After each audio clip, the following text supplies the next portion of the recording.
there, hello and welcome to another Sonic Lab. This is a little bit of an extra because I did a Friday fun on the Hydrasynth Explorer from ASM, which is the new compact sort of mini version of the Hydrasynth. For those of you who perhaps don't know what I'm talking about, this is indeed a full Hydrasynth engine. That's 8 voices, wavetable synthesizer with all the goodness that the original Hydrasynth has. It's obviously cut down in certain ways, and I did go into this a little bit in the Friday fun that I posted because I didn't warrant a full review because I reviewed the Hydrasynth Deluxe quite recently, and it's kind of that's just even more. And I've obviously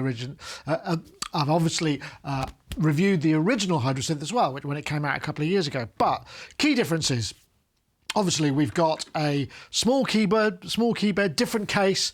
This is made of plastic, though it's not plasticky plastic. This is still a really good, solid machine. In fact, these knobs are really sturdy on here. There's not any wiggle on any of this. This is kind of proper surface mount bolted onto the platform. And these are, this is solid plastic. The other big difference is obviously small keyboard, but interestingly, though it's only 3 octaves, it's still poly aftertouch, which again, I've already mentioned this, but it's actually quite expressive. This patch here is a modified version of it's called Nice Brass, which I've modified. I think there's only a few small keybeds which have poly aftertouch. There was the range from CME, which weren't full travel, but they were very compact. I think Edirol did a couple, but they're up. There's not many of them around, so this is kind of a big deal, I think, and it still feels actually quite nice. The velocity, responsivity, everything is okay. I did have to dial it back a little bit, which you get to with system setup, and basically, where is it? It's you can set the curve for the velocity, you can set the aftertouch. It's a set to soft, but I prefer it to hard. It just suits my playing style. It's perhaps a little bit, maybe a modicum less finessed than the full keybed size, but it's still pretty impressive for the price.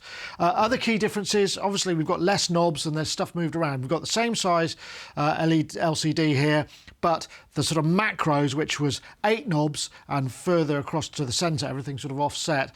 This makes it a little more complex just to get to things, but that's not really an issue unless you're really, really used to the Hydrasynth way of working. You just page up and down the various parameters, and again, it's got exactly the same set of buttons to get through to the individual sections, and just multiple presses will either get you there, or you can use the page up, page down. Same with the macros and the mod matrix. Just have to keep going through, and it's not too onerous at all. Obviously, the filter has also moved. This is now only got 3 knobs. In the full size, we would have had a envelope depth and an LFO depth. Same with the arpeggiator. We're missing the ratchet and the probabilities, but we get to those by shift. Shift takes us into the division. So yeah, there's a few more things that are sort of hidden away. Other differences are, well, yes, of course, we've got modern pitch strips, and obviously there's no ribbon. I mean, it's not possible to get the ribbon on here. There's just no room. I mean, same on the desktop. There's no one there either, which is, some of you will miss. And also it's kind of interesting because a lot of the patches in here, they also have the original names, which might be ribbon, so it just goes to show that these will fit, the patches are interchangeable. There's no problem there with the engine is exactly the same. There is one other difference. Obviously we've got the CV outputs here, but there's no CV inputs, so you're missing the inputs, which if you want to control stuff from external modular gear and bring that into the mod matrix, you can't do that. Aside from that, I think we're pretty much golden. I mean, yes, it'd be nice to have a bit of an extra keyboard, but to be honest, the full size original only had an extra octave, so we've got 3 octaves here, and there's just, I mean, this sound should show you that it is.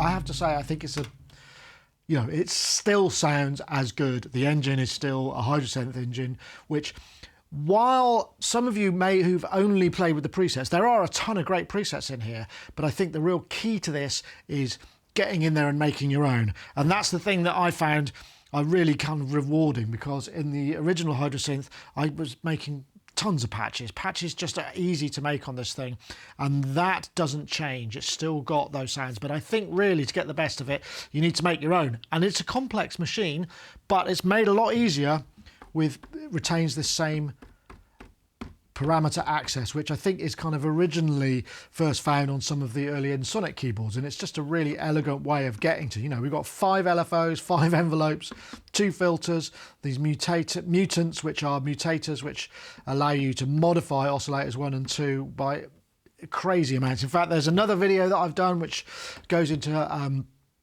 bit more depth on how to, you know, do things like FM and whatnot with these. So there's a lot of potential there. This is a very nice, as it says, Blade titles, and yeah.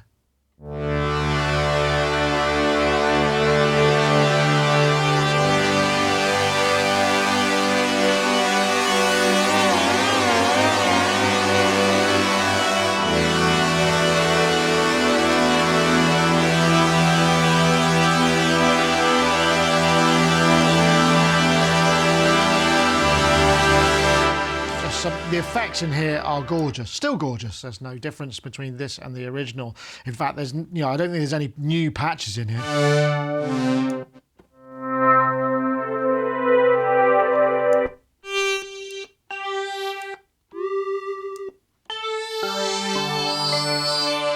Here's Wolf Palm, which is obviously a tribute to Wolfgang Palm, who did a lot of pioneering work on the Wavetable synthesis method. In fact, if we look at this, we've got wave scan mode. We can edit the wave list, and this is the thing where it is a tiny bit more complex, because on the original you could see all 8 waves, and if you pressed shift, I wonder if that still works the same way. You used to be able to, yeah, it does. It moves all of the waves in sets. So if you've got a set, you can then move, right, or you can individually edit each wave. Here's something that really shows off that kind of wave table and all of those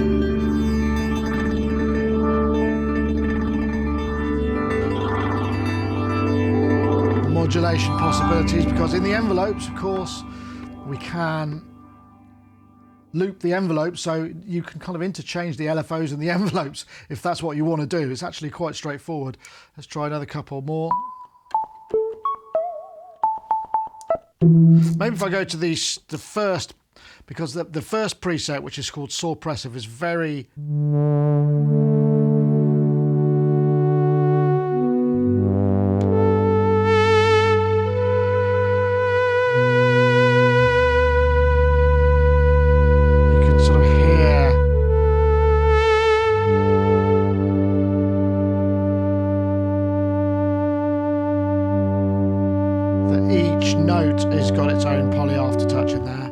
jump up another back.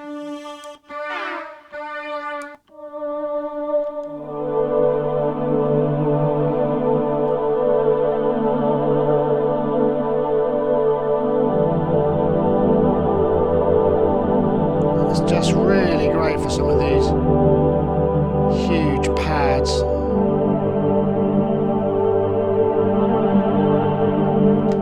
But there's a whole bunch of sounds in here. I mean, we've got, how many banks have we got? We go up to E, A, B, C, D, E. 5 banks of 128, so that should keep you going a fair old.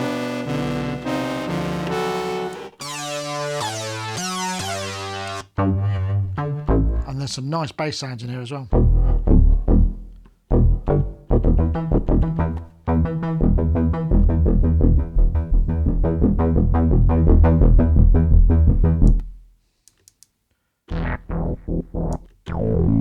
Some good Ken Flux Pierce patches.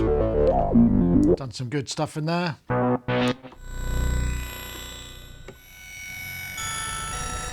that's interesting. Kind of weird, out of phase. Don't know what that is.